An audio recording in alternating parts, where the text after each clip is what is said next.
All right, Nathan, we got kids that want to get paid by their school, or at least they're unionizing to do so over at Dartmouth.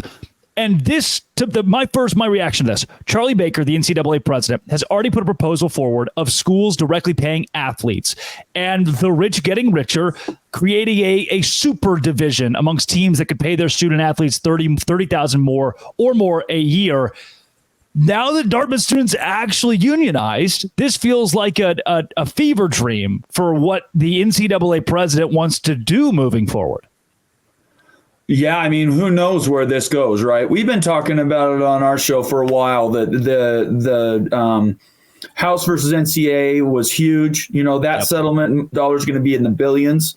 And then the Dartmouth thing, in the Ivy League is really a big deal because it gives the students an opportunity to actually become something greater than they were the day before in a collective.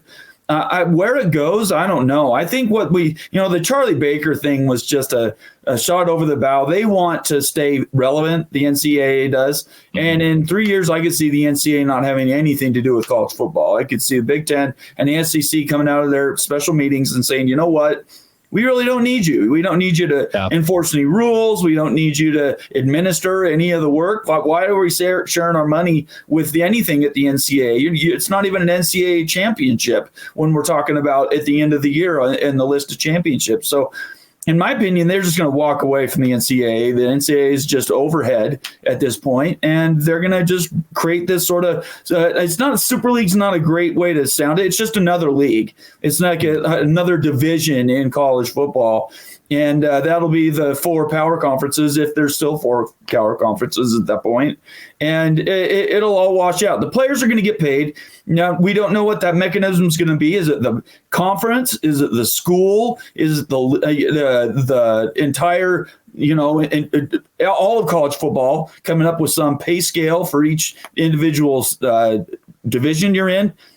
There's hundreds of ideas about what that might look like, but what we do know for sure is that the players are going to get something, and it's going to come from one of the apparatus, either the conference, school, or all of college football.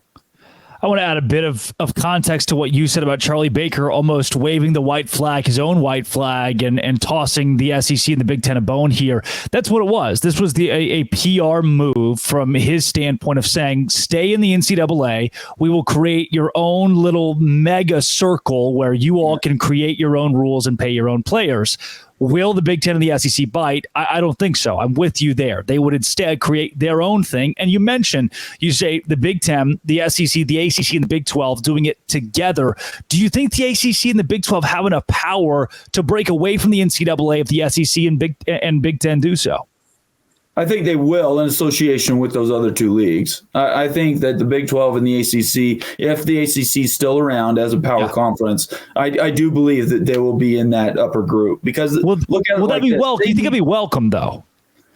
Well, I mean, what's welcome? Obviously, they have to have – the problem is if just those 2 leagues broke away by themselves to create some super uber league, there's only like 10 games a year that everybody's going to lean on. There's not enough power schools. There's like 20 schools out of 40 that would end up having any chance at the championship. And 40 is just not enough. There'd be tons of lawsuits, antitrust stuff. And I just don't think that's going to happen. I think it's going to come down to if your division or your conference can pay the entry fee, and whatever that entry fee is, they can set that very high.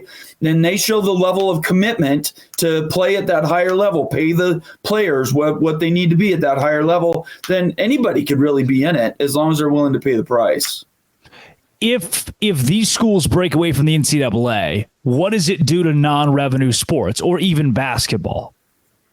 Well, basketball is its own thing because of the big, the NCAA tournament every year. They give out millions and millions of dollars. So that keeps those programs going. At BYU's making money on basketball. Not many other places are doing that, averaging over 16,000 people at every game. It's the most in the Big 12, and it's like top 10 in the country. So there are places that are making money on basketball. It doesn't have anything to do with football. Yes, football is subsidizing those other schools or those other Olympic sports, but look, these schools are going to have to make a decision. You have Title IX. That's another reason to break away from the NCAA. If you're not in the NCAA, you're technically not part of the Title IX rules. And so you could conceivably just have football all on its own, and they wouldn't have to share that revenue with any of the sports that are beneath them.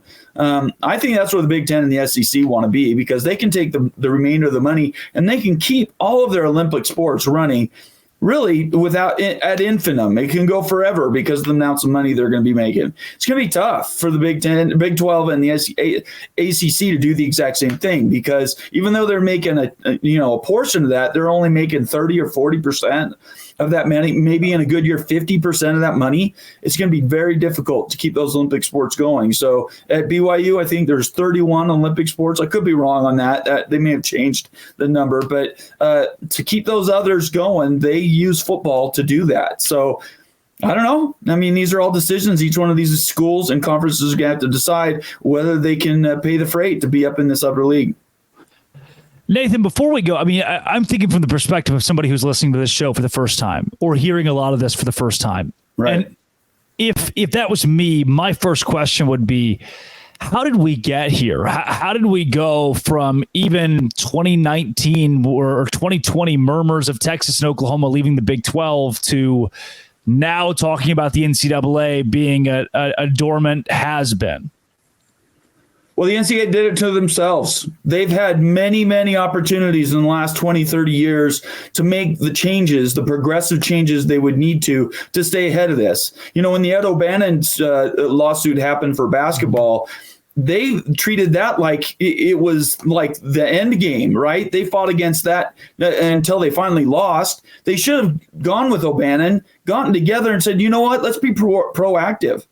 Look, the money has always been disproportionate for the players. The players don't get any health care past their time at the school. They don't get any residuals for their uniform numbers or anything that goes as they pass through the school.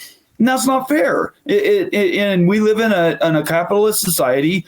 The people doing the labor should get a portion of the winnings, as it were. And the NCAA just didn't want to be a part of that. They wanted to continue to hoard the money that they did.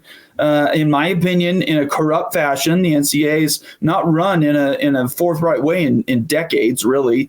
And so the way we got here is they let it get out of hand. And then the conferences then are also culpable because they didn't try, when they did their negotiation in 2014, they didn't build in anything like this. They said, it's just another contract. It'll go 8 years, 10 years. And then when we get 10 years down the road, we'll renegotiate again. And the thing will just keep going and going and going. Instead, they should have looked at it and said, look, we need systemic change. We see that there's this disparity in TV money between all the conferences, for one. And then each of the schools is making a disparate amount of money between themselves. And that was always going to have to come. That bill is going to have to be told sometime, and it just happens to be now. It's rolling up, and I think it was Doug Rohan that said, he's a lawyer. I don't know if you know who he is, Rohan Law, and he basically said the NCAA had a chance to be ahead of all of this, and they could have had it all settled back in 2017, 2018. Everybody would have had money. Everybody would have been together, and the super leagues, the super uber conferences of the SEC and the Big Ten wouldn't exist. The Pac-12 would still be together. The Big 12 would still be what it used to be, and everybody would have been sharing equally. Instead, they set it up broken, and now we are where we are.